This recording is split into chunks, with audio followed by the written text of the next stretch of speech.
नमस्कार दोस्तों। बृहस्पतिवार को कांग्रेस नेता राहुल गांधी प्रेस कॉन्फ्रेंस करते हुए दिखाई दिए। जूम ऐप के जरिए वो चुनिंदा प्रेस के लोगों के साथ जुड़े और उन्होंने तमाम तरह के सवालों के जवाब देने की कोशिश की।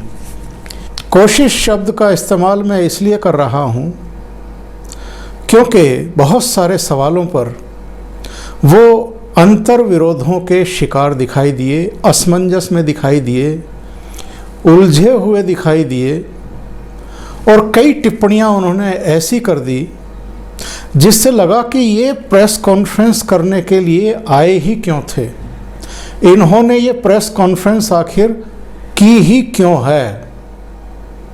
पिछले करीब 1.5-2 महीने में आपने किसी विपक्षी दल के किसी भी नेता को कम से कम कोरोना वायरस संकट के बारे में प्रेस कॉन्फ्रेंस करते हुए नहीं देखा होगा। लेकिन ये राहुल गांधी हैं जो कांग्रेस के किसी पद पर नहीं हैं, अध्यक्ष भी नहीं हैं, हट गए थे, महासचिव भी नहीं है, उपाध्यक्ष भी नहीं है, एक सिंपल मेंबर ऑफ पार्लियामेंट हैं।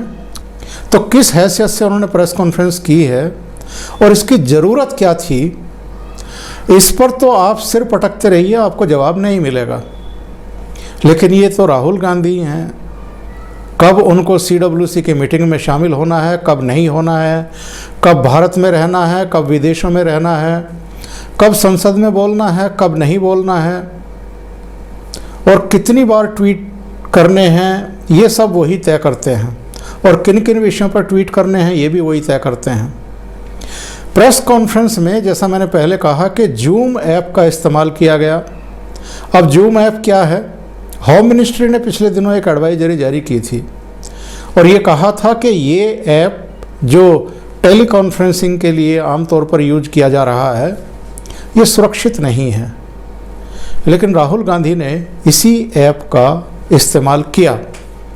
इस ऐप में एक आईडी क्रिएट की जाती है, एक पासवर्ड दिया जाता है और जिन जिन से बातचीत करनी होती है या इंटरव्यूज़ करने होते हैं या प्रेस कॉन्फ्रेंस करनी होती है, उन सब के पास वो आईडी और पासवर्ड भेजे जाते हैं, उसके ज़रिए वो जुड़ जाते हैं।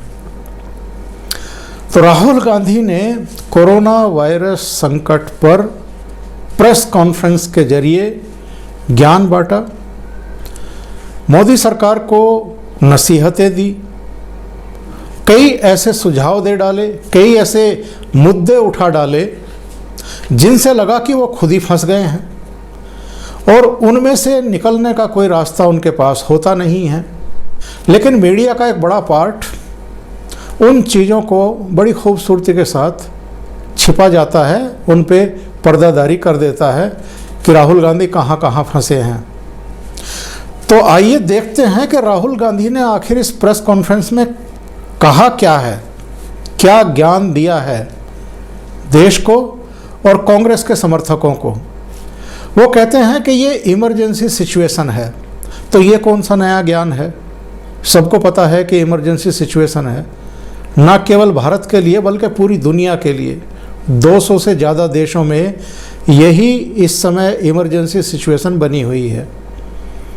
वो कहते हैं कि लॉकडाउन जो है कोई समाधान नहीं है, ये तो एक पॉज बटन है। जब तक आप इसको दबाए रहिए तब तक कोरोना वायरस का फैलाव रुका रहेगा और जैसे ही आप इसको ऑन करेंगे वह और बाहर निकलेंगे वैसे ही कोरोना वायरस जो है वो फैलना शुरू हो जाएगा। और उन्होंने अपने इस तर्क के लिए ये भी बताया कि वो आजकल देश और विदेश के जितने भी जानकार लोग हैं, विशेषज्ञ हैं, उनके संपर्क में हैं, उनसे बातचीत कर रहे हैं और उन सब का यही कहना है। वो कहते हैं कि टेस्टिंग बढ़ानी पड़ेगी। एक प्रेसकर्मी ने पूछ लिया कि टेस्टिंग के लिए तो किट नहीं है, पर्याप्त संख्या में किट नहीं है। तो वो कहते हैं हाँ, अमेरिका को भी इस समय ज़रूरत पड़ रही है, यूरोपियन कंट्रीज़ को भी पड़ रही है, बाकी देश भी सब किट चाहते हैं, तो किट का संकट तो है। लेकिन कोई तरकीब निकालनी पड़ेगी। उन्होंने ये भी कहा कि साहब कमज़ोर तरीके अपनाने से काम नहीं चलेगा, मजबूत रणनीति बनानी पड़ेगी, ठोस रणनीति बनानी पड़ेगी। तो एक पत्रकार ने पूछ लिया कि आपके हिसाब से इन 72 दिनों में प्रधानमंत्री नरेंद्र मोदी ने कौन सी बड़ी गलती कर दी है, ऐसा कौन सा काम किया है जो आपकी नज़र में गलत स्टेप था। अब महाराज फंस गए, तो कुछ और तो सूझा नहीं। तो बोले कि जब हिंदुस्तान कोरोना वायरस से, इसके संकट से उबर जाएगा, उसके बाद मैं कमियों के बारे में बात करूंगा। अभी मैं तू मैं में पढ़ना नहीं चाहता हूं। एक बयान दे गए कि आप देखिएगा निकट भविष्य में भोजन की कमी का संकट खड़ा होगा, और इस समय जो गोदाम भरे पड़े हैं जैसा कि सरकार दावा कर रही है, तो वो सब गरीबों में, मजदूरों में बांट देना चाहिए, और ये काम तो 10 दिन पहले कर देना चाहिए था। फिर उन्होंने इसमें ऐड किया कि 10 किलो गेहूं, चावल, 1 किलो दाल, 1 किलो चीनी हर हफ्ते दी जानी चाहिए गरीबों को, और जिनके पास राशन कार्ड नहीं है उनको भी दी जानी चाहिए। फिर उनसे पूछा गया कि आप मज़दूरों को लेकर के बहुत ट्वीट करते रहे हैं, जगह जगह जो मज़दूर सड़कों पे दिखाई देते हैं, इनको इनके घर कैसे वापस भेजा जाए। तो फिर फंस गए, क्योंकि अभी 2 दिन पहले महाराष्ट्र में, मुंबई में, बांद्रा में आपने देखा होगा कि किस तरीके से हज़ारों की भीड़ उमड़ पड़ी थी। तो वहाँ तो इनके सहयोग और समर्थन से चल रही उद्धव ठाकरे की सरकार है, तो कैसे जवाब दें।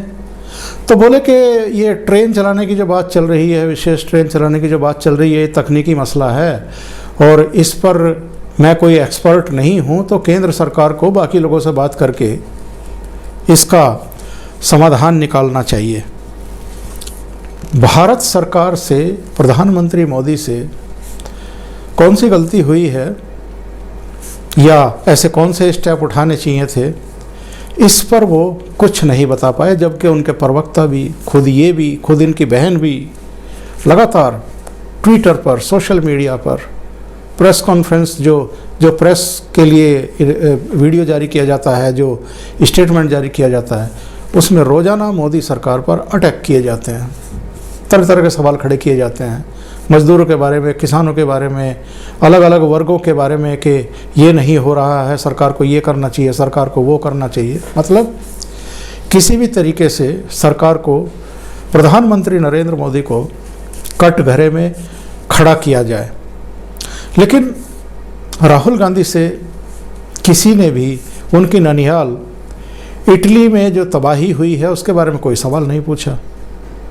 अमेरिका में, फ्रांस में, जर्मनी में, यूनाइटेड किंगडम में, ईरान में, यहाँ तक कि चीन में और जो बाकी देश हैं उनमें जो तबाही हुई है इतने बड़े पैमाने पर, उसके बारे में कोई सवाल नहीं पूछा कि वहाँ इतनी जनहानि क्यों हुई। 20-20 हज़ार, 27 हज़ार अमेरिका में और 15 हज़ार, 14 हज़ार, 10 हज़ार तो कई कंट्रीज़ में लोग मर गए हैं। हमारे यहाँ तो अभी मरने वालों की संख्या 500 भी नहीं पहुँची है, और जो प्रभावित हैं वो भी 10 हज़ार, 12 हज़ार के बीच में ही हैं। और ये भी सवाल किसी ने नहीं पूछा कि पिछले दिनों सोनिया गांधी ने जो एक सुझाव दिया था सरकार को कि मीडिया को हर तरह के विज्ञापन देने पर पाबंदी लगा दी जाए, तो कांग्रेस ने ऐसा क्यों किया? क्या कांग्रेस मीडिया विरोधी है? मीडिया को जो सांसें आ रही हैं, क्या उनको भी वो तबोश देना चाहते हैं, ख़त्म कर देना चाहते हैं? सोनिया गांधी ने कहा था ना कि मीडिया को अगले 20 महीने के लिए या 2 साल के लिए एडवर्टाइजमेंट देना बंद कर दे सरकार, सरकार के जो खर्चे हैं उसमें 30% की कटौती करे। कई तरह के सवाल के सुझाव उन्होंने दे डाले थे।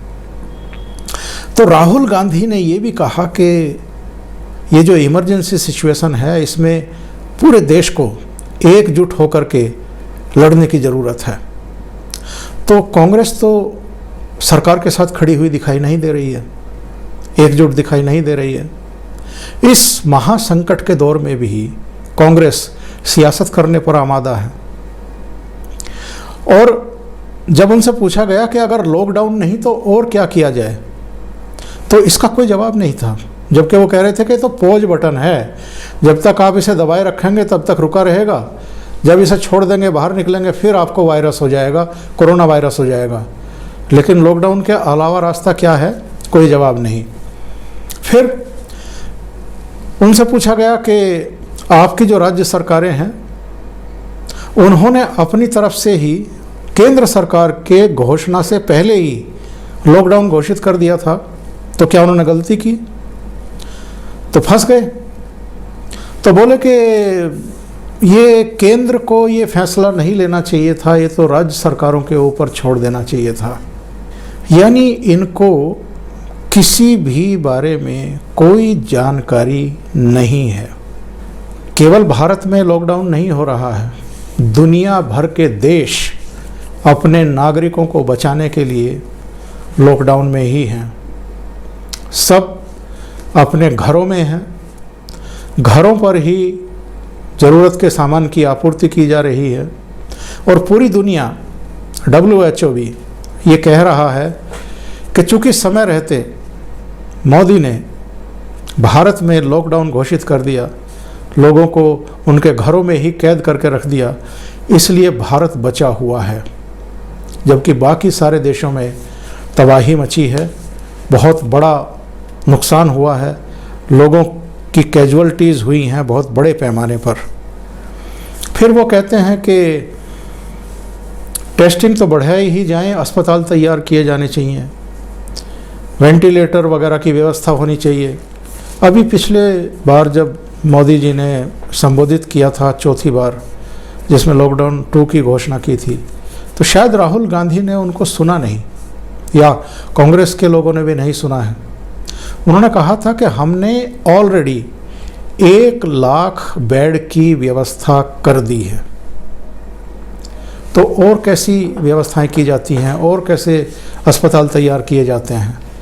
महामारी की सिचुएशन में भी, बहुत ज़्यादा फैलने की सिचुएशन में भी अलग अलग राज्यों ने अपनी व्यवस्थाएं की हैं, केंद्र सरकार ने उनको भरपूर मदद दे दी है। फिर वो कहते हैं कि कमज़ोर तरीके न अपना करके रणनीति के साथ काम करना चाहिए।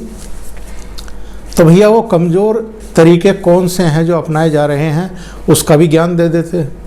लेकिन चूँकि ज्ञान है ही नहीं, और आपको डायरेक्ट इनडायरेक्ट वे में मोदी सरकार पर अटैक करना है, अपनी भड़ास निकालनी है, इसलिए आप इस तरह की बातें करेंगे। एक चापलूस किस्म के पत्रकार ने ये पूछा कि आप और विपक्षी दल जो मोदी सरकार को लगातार सुझाव दे रहे हैं, तो आपकी बात तो मान नहीं रहे हैं, तो ऐसे में आपका क्या कहना है? तो राहुल जी ने ज्ञान दिया कि जनता की जान बचनी चाहिए, हमारे सुझाव माने या नहीं माने ये महत्वपूर्ण नहीं है। अगर वो ये उनको खौफ है कि हमें क्रेडिट चला जाएगा अगर हमारे सुझाव मान लिए, तो हमें क्रेडिट नहीं चाहिए, वो खुद ही क्रेडिट ले लें।